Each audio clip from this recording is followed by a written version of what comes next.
5-year-old human boy gives his blanket to freezing alien twins. What the aliens did next. The city of Naivas burned under twin moons. Its once magnificent spires now jagged teeth against the night sky. Aerial bombardments had transformed the proud Luridian capital into a maze of rubble and desperation. Through this apocalyptic landscape moved Honora Voss, her sky-blue skin dulled by ash and fear, white hair hanging in tangled ropes around her face. "Lady Voss, we must return to the shelter," urged Commander Krell, his massive frame dwarfing hers as he scanned the horizon with narrowed eyes. "The human forces are advancing from the south quadrant." "My children are out here somewhere," Honora replied, her melodic voice cracking. "I will not abandon them." The 4 Luridian guards exchanged uneasy glances. They had been searching for hours, combing through districts that grew increasingly dangerous as the human-Luridian conflict intensified. What had begun as a diplomatic misunderstanding 3 years ago had escalated into full-scale war, with Naivas becoming the latest battleground. "The council minister's orders were clear," said another guard, his hand resting on his pulse rifle. "Your safety is paramount, especially given your husband's position." Honora's large blue eyes flashed. "My husband is dead, Commander. Killed in the same bombing that separated me from my children." Her voice hardened. "I am no longer asking for your permission. Either assist me or leave me to search alone." The commander sighed, then nodded. "We'll continue for another hour, then we must return to the emergency bunker." They moved deeper into the ruined city, the guards' heavy boots crunching on broken glass and concrete. Honora's heart pounded with each passing minute. Her twins, barely 6 months old, had been with their nurse when the attack came. The nurse's body had been found in the rubble of their home, but the infants were missing. In a narrow alley 5 blocks away, Milo huddled against a crumbling wall, his small body shivering despite the warm night. At 5 years old, he had already mastered the art of survival on Navis's unforgiving streets. Orphaned when the first human settlers were executed as spies, he had learned to scavenge, hide, and move silently through the alien city. His dirty blonde hair hung in his eyes as he gnawed on a piece of synthetic protein he'd fished from a military dumpster. The fighting had intensified recently, forcing him to abandon his usual hiding spots. This new area was unfamiliar, but quieter than the sectors where human troops were advancing. A soft, warbling cry caught his attention. Milo froze, protein bar halfway to his mouth. The sound came again. Not quite human, but unmistakably the cry of something young and distressed. Cautiously, he crept toward the source, alert for any trap. Behind a pile of debris, nestled in a shallow depression, lay 2 tiny Luridian infants. Their sky-blue skins seemed to glow in the darkness, marked with the characteristic pale patches of their species. Large blue eyes, glistening with tears, stared up at him. They were wrapped in a single thin blanket that did little to protect them from the night chill. Milo hesitated. Luridians were the enemy. Their kind had killed his parents, had driven humans into hiding or resistance. But these weren't soldiers. They were babies, probably no older than half a year, abandoned in the chaos of war. Without further thought, Milo shrugged off his prized possession, a rough brown cloak he'd scavenged from a dead refugee. It was too big for him, but it was warm and had kept him alive through countless cold nights. He gently wrapped it around the alien infants, tucking it securely around their tiny bodies. "It's okay," he whispered, though he doubted they understood. "I'll stay with you." The night grew colder as Milo sat beside the twins, occasionally adjusting his cloak to keep them covered. When they fussed, he hummed fragments of lullabies he barely remembered. Eventually, they drifted to sleep, their small hands clutching at the fabric of his gift. Milo didn't sleep. He kept watch, his young face set in determination beyond his years.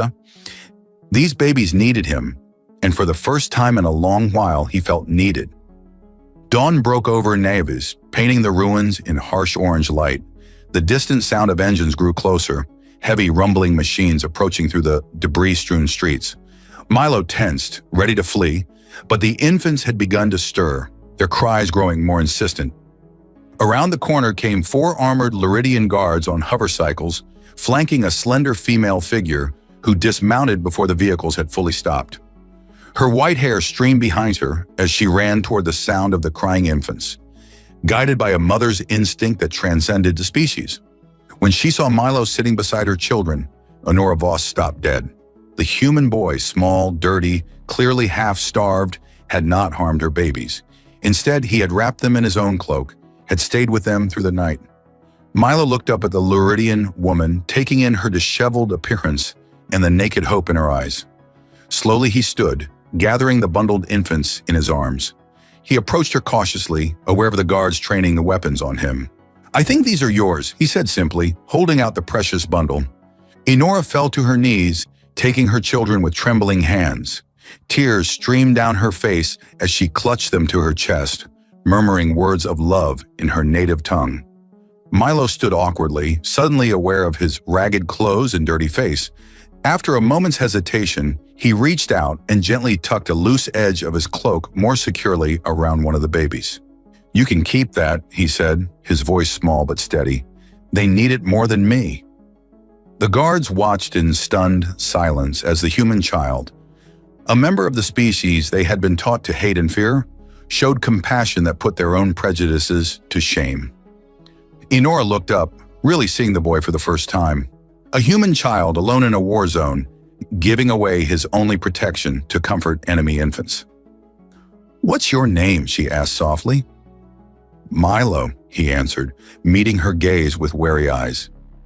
"Milo," she repeated, the alien name strange on her tongue. "Thank you for saving my children." He shrugged, uncomfortable with the gratitude. "It was cold last night." In that moment, looking at this small, brave human, Honora felt something shift inside her, a crumbling of certainties she had never questioned. This war, built on fear and misunderstanding, suddenly seemed absurd in the face of such simple kindness. "Where are your parents, Milo?" she asked gently. His eyes dropped to the ground, dead, when the fighting started. Honora's heart constricted. She looked at her twins, then back at the orphaned boy who had saved them. In his thin face, she saw the future, not just her children's, but that of both their peoples. "Would you like to come with us?" she asked, the words surprising even her. "You'll be safe. You'll have food and shelter." The guards shifted uneasily, but none dared object.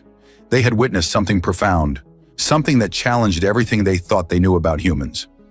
Milo hesitated, years of survival instinct warring with desperate loneliness. Finally, he nodded once, a barely perceptible movement. Honora smiled, her first genuine smile in days. "Then let's go home, Milo." As they mounted the hover cycles, the smallest guard lifted Milo onto his vehicle, handling the human child with unexpected gentleness. The boy clung to the guard's armor as they sped through the ruined city, away from the advancing front lines, toward an uncertain future that somehow held more hope than it had just hours before. The emergency shelter beneath the old Luridian Council building hummed with tense activity. Hundreds of displaced citizens huddled in the cavernous space, organized into family units, separated by makeshift privacy screens. Medical personnel moved among the injured, while distribution teams handed out rations with grim efficiency. When Honora entered with Milo and her twins, the buzz of conversation faltered, and then died. Every blue-skinned face turned toward them, expressions morphing from curiosity to shock to outrage as they registered the human child walking beside her. "Lady Voss," a stern voice called out. Counselor Dreth, his elaborate military uniform pristine despite the chaos, strode toward them. "What is the meaning of this?" Commander Krell stepped forward protectively. "The human boy saved the minister's children, Counselor." Dreth's eyes narrowed, the pale patches on his forehead darkening with displeasure. "And for this, you bring an enemy into our sanctuary?" "He's a child," Honora replied, her voice quiet but firm. "A child who showed more compassion than many adults I know." The counselor leaned closer, lowering his voice. "Your husband's body is barely cold, and you bring a human into our midst? Have you forgotten who killed him?" Honora's eyes flashed dangerously. "Extremists killed my husband, Counselor, not children." She placed a protective hand on Milo's shoulder. "This boy stays with me." Murmurs rippled through the crowd. Milo pressed closer to Honora's side, his small face carefully blank, but his eyes darting nervously around the room. He had learned early that showing fear often invited cruelty. "The council will hear of this," Dreth warned, before turning on his heel and stalking away. An older Luridian woman approached, her face creased with concern. "Inora, my dear, your quarters are ready. Let me help with the little ones." "Thank you, Matron Leakey," Inora said gratefully. She handed one twin to the matron, keeping the other cradled against her chest. "This is Milo. He'll be staying with us." Matron Leakey's eyes widened slightly, but she nodded without comment. As they made their way through the shelter, Milo felt the weight of hundreds of alien stares, some curious, some hostile, a few, particularly from younger Luridians, almost kind. Their assigned quarters were small but private, a single room with a sleeping platform, a sanitation cubicle, and a small food preparation area. Matron Leakey helped settle the twins in a makeshift crib fashioned from storage containers and soft bedding. "The little ones need feeding," she observed, "and this young one needs a bath and fresh clothes." She gestured toward Milo, who stood awkwardly by the door. "I don't need," Milo began, but Inora interrupted gently. "Yes, you do. And food as well." She smiled at him. "It's all right to accept help sometimes, Milo." After Matron Leakey departed, promising to return with supplies, Inora sat on the edge of the sleeping platform, suddenly exhausted. The twins had fallen asleep, their tiny chests rising and falling in a perfect synchrony. "You can sit," she told Milo, patting the space beside her. He hesitated, then perched cautiously on the edge of the platform, maintaining a careful distance. "I'm sorry about the counselor," Inora said. "Not everyone thinks like him." Milo shrugged. "Well, people don't like what they don't understand." Inora studied him with surprise. "That's a very grown-up observation. My dad used to say that." A shadow crossed his face. "Before the executions." Inora winced. The early days of the conflict had been marked by terrible mistakes on both sides. "I'm sorry about your parents, Milo." He nodded, his eyes fixed on the floor. "Your husband died too?" "Yes, in the bombing 3 days ago," Inora's voice caught. "He was a minister in the Luridian government. He was working on a peace proposal when he was killed." "Did humans kill him?" Milo asked bluntly. Inora hesitated. "The attack was claimed by a human extremist group. But I don't believe all humans are responsible, just as I hope you don't blame all Luridians for what happened to your family." Before Milo could respond, Matron Leakey returned with a young female assistant. They carried fresh clothing, food, and bathing supplies. "For the human child," the matron explained, setting down a bundle of clothing. "My grandson's things. He's a bit bigger, but we can adjust them." The younger female approached Milo with obvious curiosity. "I've never been this close to a human before," she admitted, her voice musical.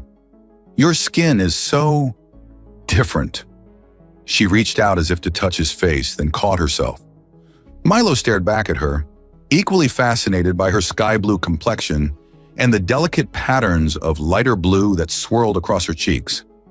"Talia is training as a medical apprentice," Matron Leakey explained. "She can help the boy bathe while you feed the twins." Inora glanced at Milo. "Would that be all right?" He nodded reluctantly. Survival on the streets had taught him that cleanliness was a luxury, but also that it was sometimes necessary to submit to the care of others to gain their trust. As Talia led Milo to the sanitation cubicle, Inora settled with her twins. She watched the human boy go, struck by his resilience and the quiet dignity with which he carried himself despite his circumstances. Later bathed and dressed in the adjusted Luridian clothing, Milo looked transformed. His blonde hair, clean for the first time in months, caught the light like pale gold. The Luridian garments, a simple tunic and leggings in soft gray, hung loosely on his thin frame, but Matron Leakey had skillfully pinned and folded them to fit. "Much better," Inora approved as they shared a simple meal of protein cubes and fruit paste. "Tomorrow we'll see about getting you proper human food."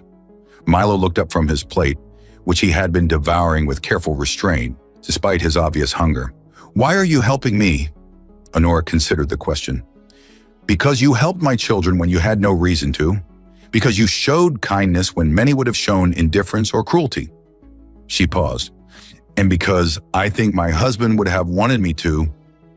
That night, as Milo slept curled at the foot of the platform, refusing the more comfortable spot Inora had offered, she watched over her strange new family. 2 Luridian infants and a human child, all orphaned in different ways by the same conflict. In the soft glow of the emergency lighting, Enora made a silent promise to her late husband.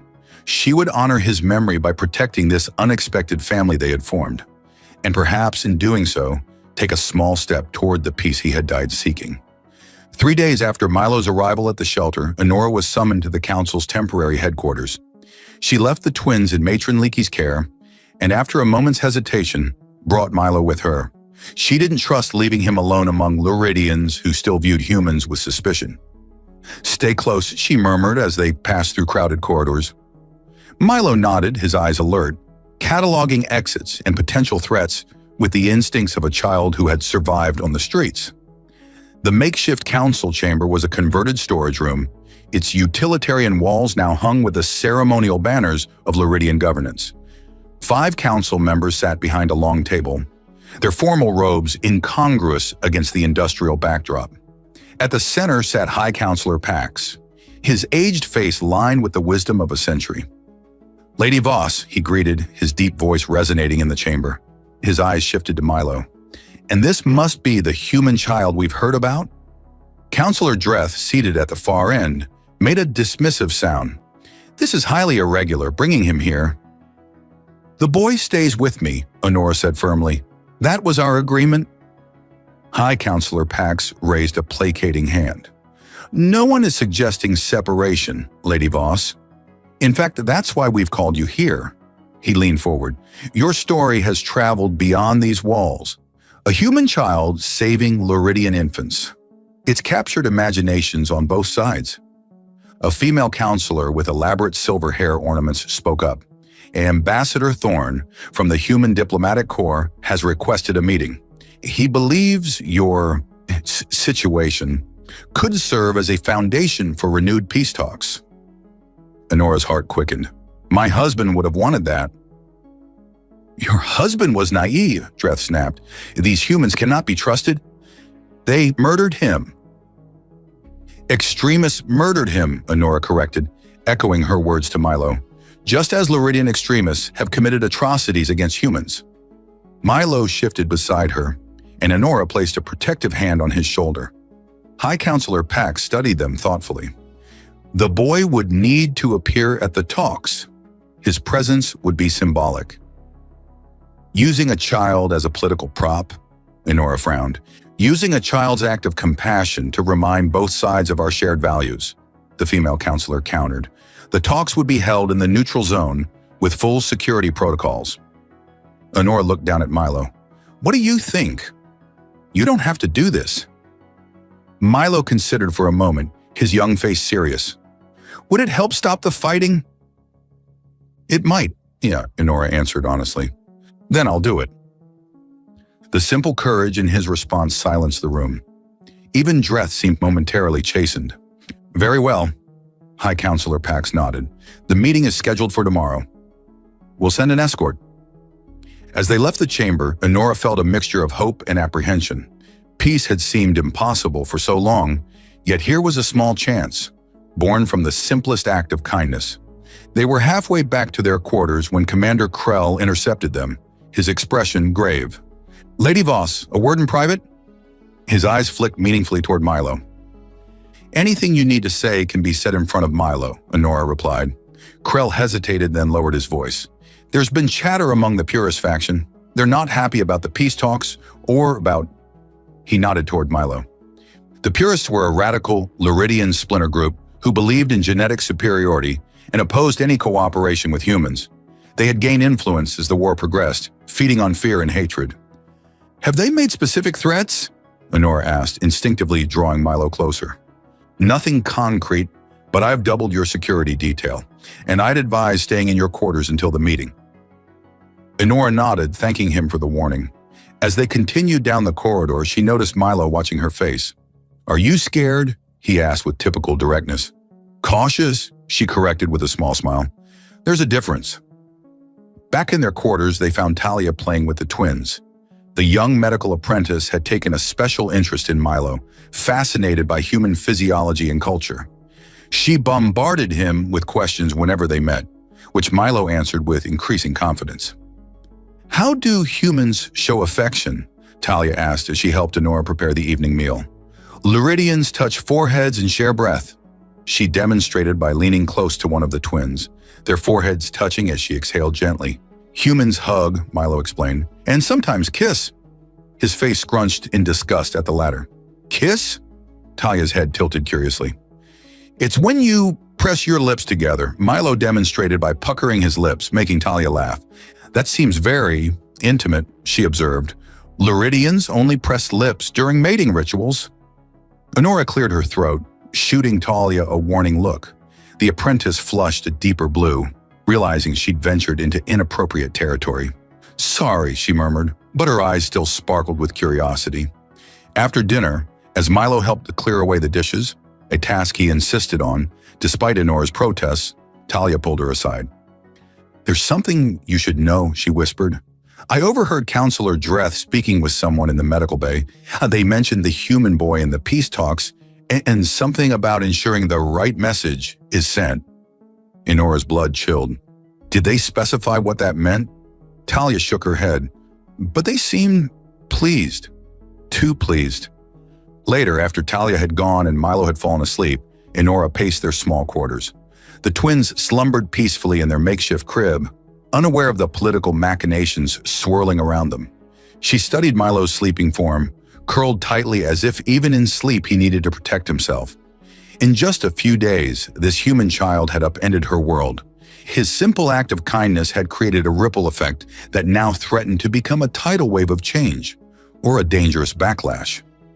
A soft knock interrupted her thought. She opened the door cautiously to find Commander Krell. We've intercepted communications, he said without preamble. The purists are planning something during tomorrow's meeting.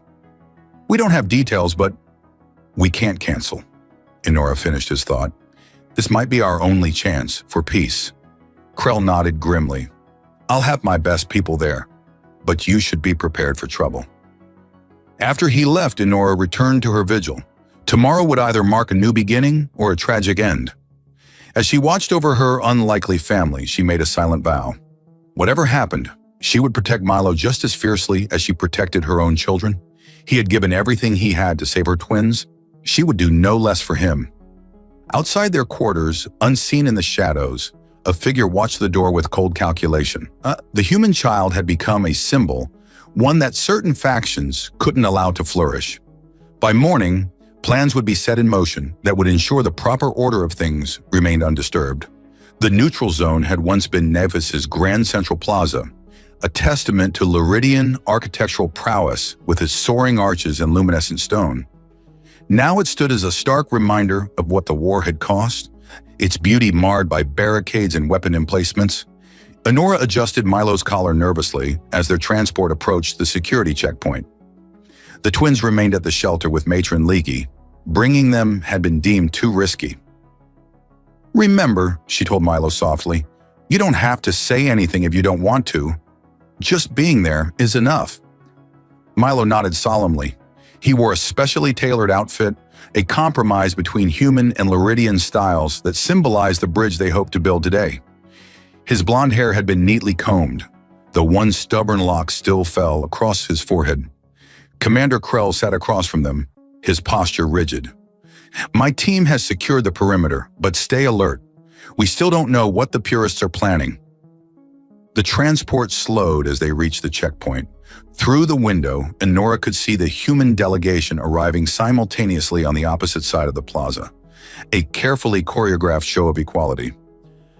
That's Ambassador Thorne, Krell pointed to a tall, distinguished man with silver-streaked dark hair, and beside him, Enora's attention shifted to the second human, younger with broad shoulders and a face that somehow managed to look both battle-hardened and kind. He wore a formal military uniform with commander's insignia, but moved with an easy grace that belied his martial appearance. Commander Daniel Foster, Krell supplied, Human Special Forces. He's been advocating for peace since the conflict began. Unusual for a military man.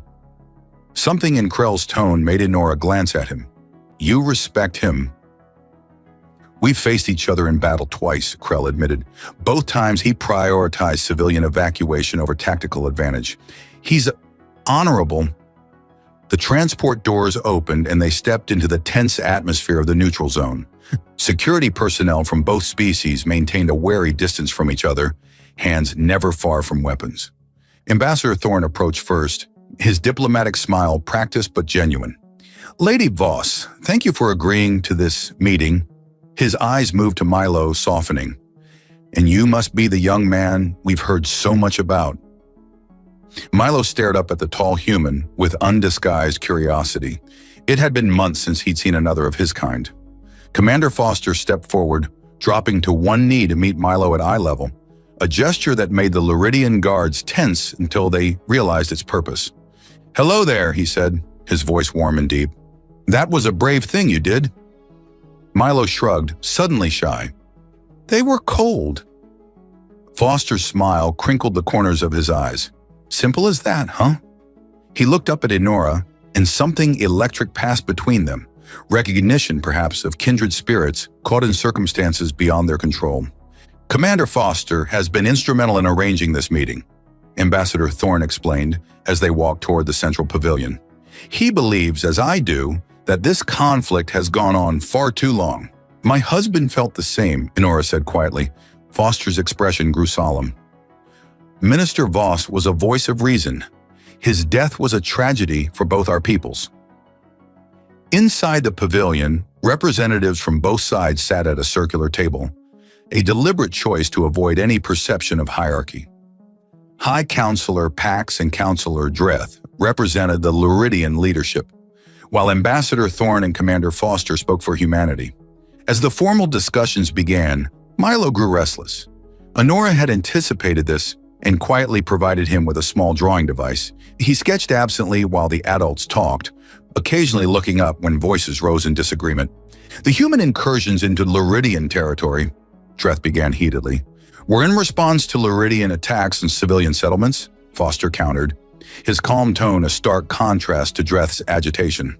"Gentlemen," Ambassador Thorne interjected, "we're here to find common ground, not rehash grievances." High Counselor Pax nodded. "Indeed. Perhaps we should focus on the example before us." He gestured toward Milo, a human child who showed compassion to Luridian infants. "If a child can see beyond our differences, surely we can as well."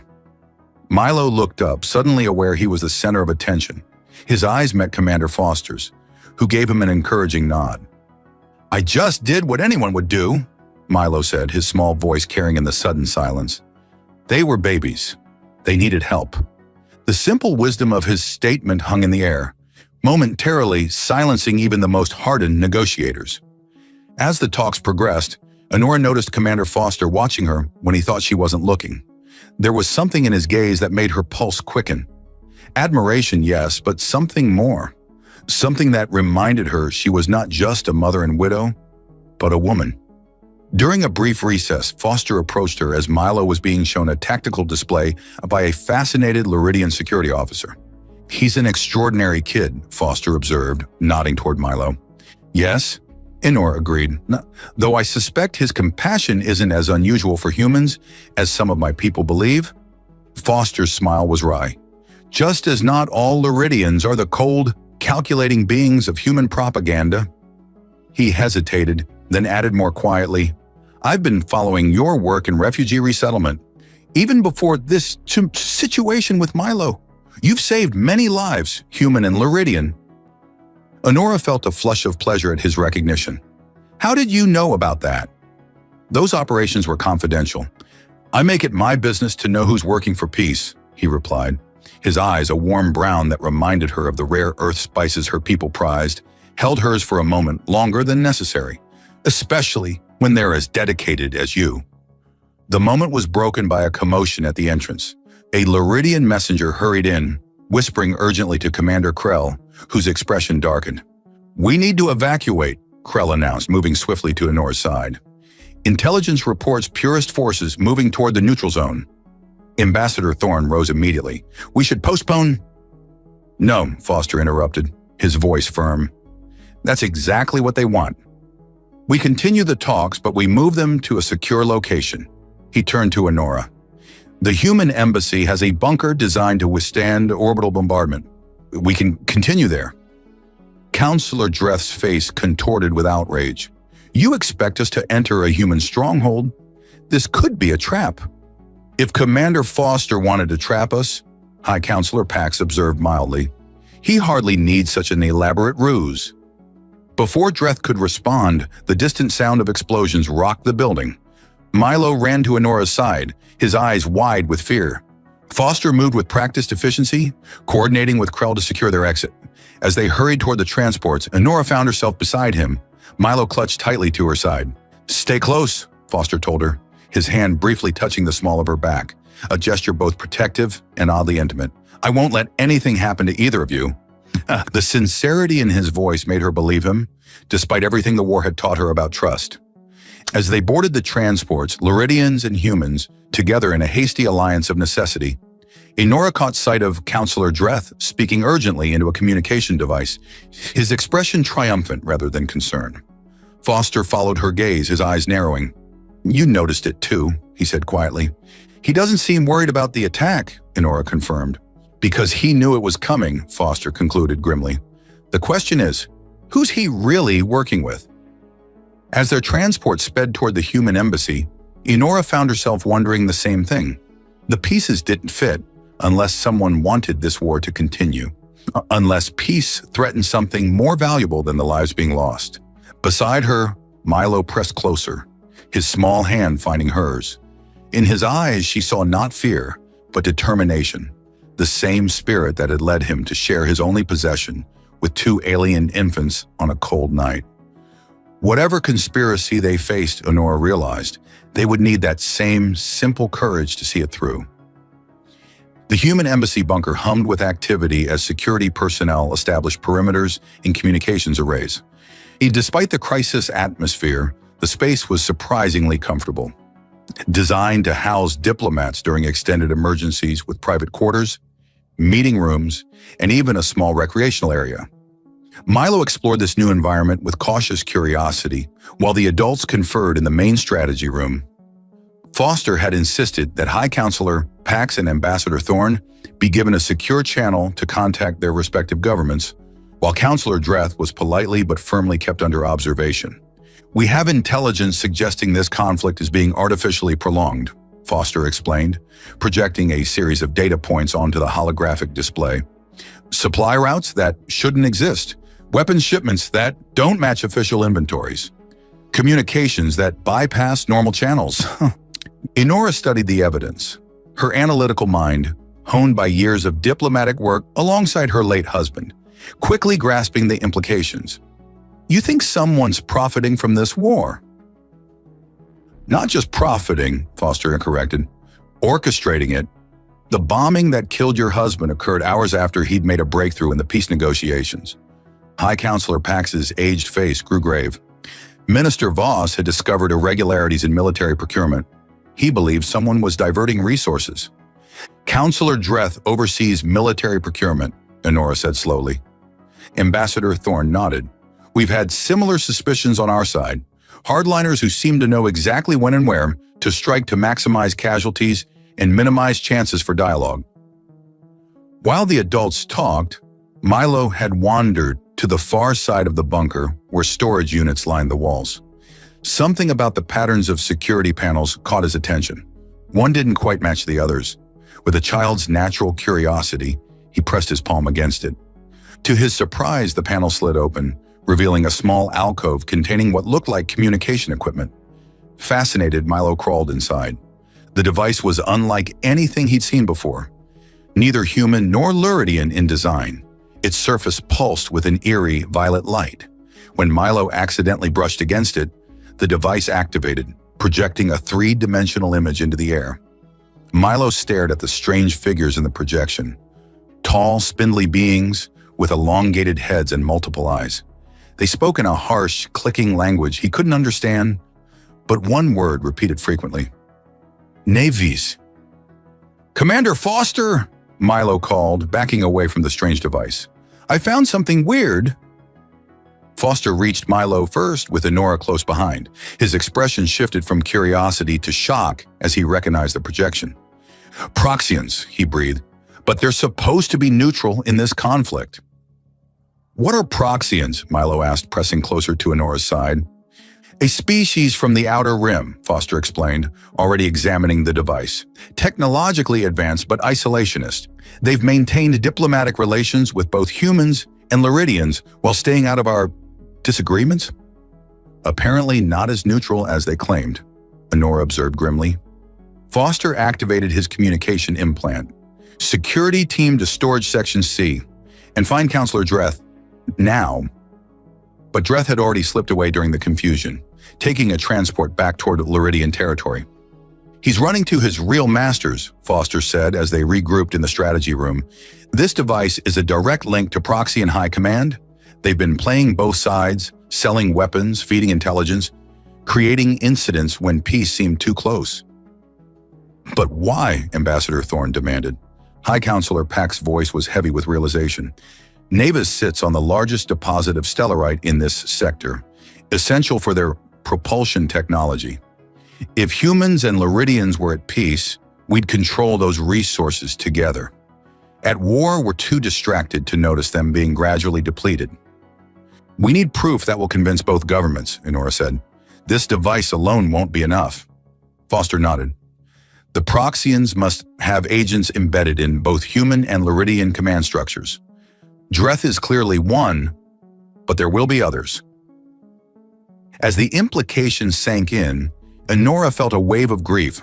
Her husband had died not for ideology or even misunderstanding, but for profit, sacrificed by those who saw war as a business opportunity. Foster seemed to sense her thoughts. "We'll finish what your husband started," he promised quietly. While the others worked to secure the evidence and establish secure communications, Foster led Enora to a small observation deck overlooking the embassy grounds. Through reinforced windows, they could see the city of Navis spread before them, fires still burning in some districts. "All this suffering," Enora whispered, "for resources." "It's an old story," Foster replied, his shoulder brushing against hers.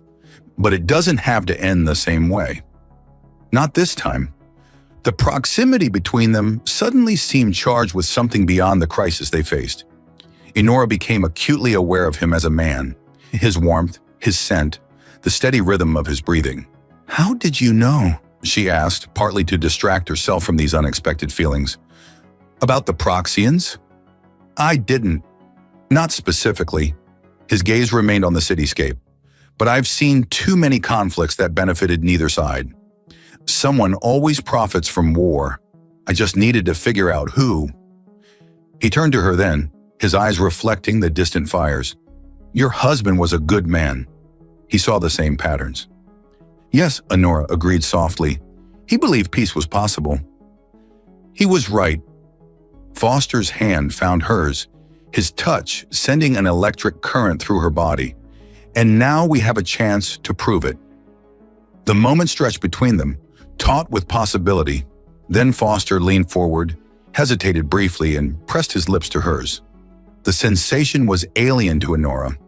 Luridians didn't kiss, yet somehow felt perfectly natural. Her body responded with a rush of heat that left her dizzy. When they finally separated, both were breathing harder. "I'm sorry," Foster began. "I shouldn't have—" Enora silenced him by initiating another kiss. This one deeper, more certain. Her hands found the solid planes of his chest, while his arms encircled her waist, drawing her closer. "Don't apologize," she whispered against his mouth. "Not for this." Later, in the privacy of quarters assigned to her, they came together with an urgency born of shared danger and unexpected connection. The differences between their species, her cool blue skin against his warm tan, the patterns of light that rippled across her body when touched, became points of fascination rather than division. Their coupling was both tender and fierce, a defiance against those who would keep their peoples apart. In Foster's arms, Enora found not just pleasure, but a kind of healing, a reminder that life persisted even in war's shadow. Afterward, as they lay entwined, Foster traced the luminescent patterns on her shoulder. "We should check on Milo," he murmured. The mention of the boy brought reality rushing back. "Yeah," Enora agreed, reluctantly disentangling herself. "He's probably wondering where we are." They found Milo in the recreation area, teaching a fascinated human security officer the Luridian game Enora had shown him at the shelter. The boy looked up as they entered, his observant eyes taking in their slightly disheveled appearance and the new ease between them. "Are you going to be my new dad?" he asked Foster with characteristic directness. Foster blinked in surprise, then crouched to Milo's level. "That's something we'd all need to talk about. But I'd like to be your friend, if that's okay." Milo considered this seriously. Friends is good. For now. The adults exchanged amused glances over his head, but the moment of lightness was interrupted by an urgent call from the strategy room. "We've decoded more of the Proxian communications," Ambassador Thorne informed them. "They're planning something big, a false flag attack on both human and Luridian leadership. If it succeeds, the war could escalate beyond any hope of peace." "When?" Foster demanded. "Tomorrow. The Proxian agents are already in position." Enora's heart sank. They had the truth, but perhaps not the time to make it matter. Foster's expression hardened with determination. "Then we move tonight. We take what we've found directly to both governments simultaneously." "That's extremely risky," Thorne cautioned. "So is waiting," Foster countered. He looked at Enora. "Are you with me?" She nodded without hesitation. "Always." As they prepared for what might be their most dangerous mission yet, Enora found herself drawing strength from the unlikely family they had formed. A human commander, a Luridian diplomat, and a 5-year-old boy whose simple act of kindness had set everything in motion. Whatever tomorrow brought, they would face it together. Dawn broke over navies as 3 unmarked transports sped through the war-torn streets. In the lead vehicle, Enora sat beside Foster, her hand clasped tightly in his. Milo dozed against her other side, exhausted from the night's preparations. "Are you sure about this?" Foster asked, his voice low to avoid waking the boy. Enora nodded. "If we're to have any chance of being believed, we need to present our case together, human and Luridian, side by side." The joint emergency session had been arranged through High Counselor Pax's personal channels, bypassing the compromised official communications. Both human and Luridian leadership would gather at the neutral Cathedral of Concord, a structure that had somehow survived the bombings, perhaps as a final ironic monument to what had been lost. "We'll have 10 minutes at most before security protocols force them to separate," Ambassador Thorne warned from the seat ahead. "Make them count." Enora glanced down at Milo, who had insisted on coming despite their concerns. "I found the alien machine," he'd argued with the stubborn logic of a child, "and I'm part of the story." He wasn't wrong. The evidence they carried, the Proxian communication device, the decoded transmissions, the financial records showing resource extraction, was compelling. But Milo himself was the living embodiment of what could be human and Luridian, not just coexisting, but caring for one another. The transports slowed as they approached the cathedral. Through the tinted windows, Enora could see the heavy security presence. Human soldiers and Luridian guards maintaining a tense distance from each other, fingers never far from triggers. "Remember what Foster told the team? We move together. No separation. Any sign of Proxian interference, we abort and move to contingency plan." The contingency plan, a direct broadcast to the civilian population, was riskier but might be their only option if leadership proved unwilling to listen. As they exited the vehicles, Enora felt exposed, vulnerable. She drew Milo closer to her side while Foster scanned the perimeter, his military training evident in every movement. "Stay between us," he told Milo, who nodded solemnly. The cathedral's interior was a stark contrast to the devastation outside. Soaring ceilings of polished stone, intricate mosaics depicting the first contact between humans and Luridians centuries ago. A time of hope, not hatred. In the central chamber, 2 semicircles of officials faced each other across a divide, human military commanders and political leaders on one side, their Luridian counterparts on the other. The tension in the room was palpable, a living thing that seemed to pulse with each breath. High Counselor Pax and Ambassador Thorne moved forward first, their positions giving them the authority to open the proceedings. Commander Krell stood among the Luridian military contingent, his expression carefully neutral but his eyes watchful. "Honored representatives," Pax began, his aged voice carrying surprising strength. We have called this emergency session to present evidence of critical importance to both our peoples. Evidence that suggests we have been fighting the wrong enemy, Thorne continued seamlessly, that our conflict has been engineered by an outside force for their own gain. Murmurs rippled through both delegations. Honora spotted several officials exchanging wary glances, potential Proxian agents already planning their counter-arguments. Foster stepped forward, Honora and Milo beside him. 3 days ago, this human child discovered a Proxian communication device hidden in the human embassy bunker, a device that should not have existed. Honora took up the narrative. The transmissions we decoded reveal a systematic campaign by the Proxian hegemony to prolong and intensify our conflict while they extract stellarite deposits from beneath Nevis. A human general leaned forward. These are serious accusations. Where is this device now? Here, Foster replied, nodding to a security officer who brought forward a sealed container, along with complete records of the decoded transmissions. As the evidence was presented, Honora watched the faces of those assembled. Some showed shock, others skepticism, a very few showed fear. Those, she noted carefully, those were the ones to watch. A Luridian minister rose. Even if this is true, the damage is done. The trust between our peoples is broken beyond repair. Is it? Foster challenged. He gestured to Milo. This boy didn't think so when he found 2 Luridian infants alone in the cold. He gave them the only thing he had, his blanket, and stayed with them through the night. Milo stepped forward, his small face serious but unafraid as he addressed the most powerful figures of 2 civilizations. They were just babies, he said simply. They needed help. It doesn't matter if they're blue or not. The profound wisdom in his childish statement hung in the air, momentarily silencing even the most hardened skeptics. Honora continued. My husband discovered the first thread of this conspiracy before he was killed. Minister Voss believed peace was possible, necessary for both our peoples to thrive. His work led to this moment. And to this, Foster added, activating a holographic display that showed resource extraction data, stellarite depletion patterns that coincide exactly with escalations in our conflict. Each time peace seemed possible, a new incident occurred. Each incident benefited neither humans nor Luridians, only the Proxians. The evidence was damning, but Honora could see resistance in some faces. Too much had been invested in hatred to abandon it easily. Then unexpectedly, Commander Krell stepped forward from the Luridian delegation. I have fought humans for 3 years, he said, his deep voice resonating in the chamber. I believed I was defending my people, but I have seen a human child protect Luridian infants at cost to himself. I have seen a human commander prioritize civilian lives over military advantage. He nodded toward Foster.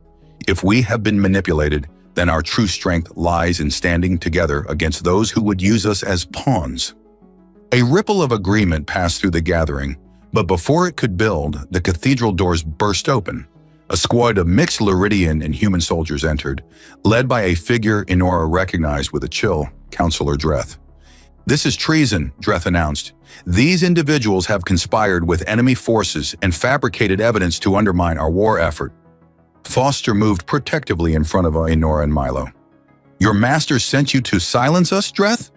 Or should I call you by your Proxian designation? Dreth's face contorted with rage. Seize them! But the soldiers hesitated, looking uncertainly between Dreth and their respective leaders. In that moment of hesitation, Milo darted forward, slipping past Foster's protective stance. He stopped directly between the 2 delegations, small and vulnerable in the vast chamber. Why are you still fighting? He demanded, his child's voice somehow cutting through the tension. The bad aliens are taking your special rocks while you hurt each other. That's stupid. A startled laugh escaped someone in the human delegation, quickly stifled, but it broke the spell of Dreth's command. High Counselor Pax rose to his feet. The boy speaks truth. We have been blind. He turned to the human delegation. I propose an immediate joint operation to verify these claims and, if proven, to confront the Proxian deception together. The human president nodded slowly. Agreed. And a temporary cessation of hostilities while we investigate. No! Dreth shouted, reaching for a concealed weapon. Foster moved with lightning speed, tackling him to the ground before he could fire.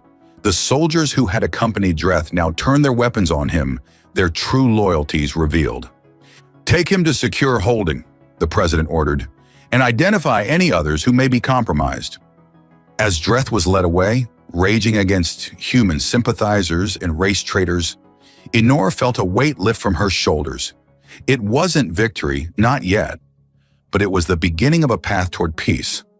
Later, as joint human-Luridian teams began the process of identifying and neutralizing Proxian influence, Inora found Foster in a quiet corner of the cathedral gardens. Milo was nearby, fascinated by a fountain where water danced in patterns controlled by thought. "He's extraordinary," Foster said, watching the boy with obvious affection. "Yes," Inora agreed. "He reminded everyone of something simple we'd forgotten, that compassion transcends species." Foster turned to her, his eyes warm with an emotion that made her heart race. "What happens now? For us, I mean." Inora smiled, reaching up to trace the line of his jaw. "Now we build something new. Together." He caught her hand, pressing a kiss to her palm in that strange, wonderful human gesture that sent shivers through her body. "I'd like that, very much." Their lips met in a kiss that held promise rather than desperate passion. The promise of time, of discovery, of a future neither had dared imagine days before. "You kissing?" Milo commented, having abandoned the fountain to find them. But his disgusted expression couldn't hide the pleased look in his eyes. Foster laughed, ruffling the boy's hair. "You'll understand someday." "No, I won't," Milo insisted with the certainty only a 5-year-old could muster. "Can we go get the twins now? I want to show them the fountain." Inora's heart swelled with love for this unexpected family they had formed: a human man, a Luridian woman, a human boy, and Luridian twins. Different species bound together by something stronger than biology. "Yes," she said, taking Milo's hand in hers while Foster took the other. "Let's go get our family." 6 months later, as Navis began the slow process of rebuilding, a small ceremony took place in the restored Central Plaza. A monument was unveiled, a simple sculpture of a small human boy offering a blanket to 2 Luridian infants. Beneath it, an inscription in both human and Luridian script: "From the smallest act of kindness, peace was born." Inora stood beside Foster, now her husband under both human and Luridian law, watching as Milo, officially their son, played with the twins, teaching them a game he'd invented that combined elements of both cultures. The Proxian threat had been neutralized, their manipulation exposed across the galaxy. The Stellarite resources of Navis were now jointly managed by a human Luridian commission. The profits funding reconstruction efforts. It wasn't perfect. Centuries of mistrust couldn't be erased overnight. But each day brought new understanding, new connections between peoples who had once seen only enemies in each other. "Was it worth it?" Foster asked quietly, his arm around her waist. "All the pain, the loss to get here?" Inora watched Milo laugh as one of the twins attempted to mimic his movements, her blue skin contrasting with his human coloring. "Ask me again in 20 years, she replied, "when these children have grown up knowing only peace between our peoples." Foster smiled, pulling her closer. "I intend to." And in that moment, watching their unlikely family thrive against all odds, Inora knew with certainty that the simple act of a boy sharing his blanket had changed not just her world, but worlds beyond counting.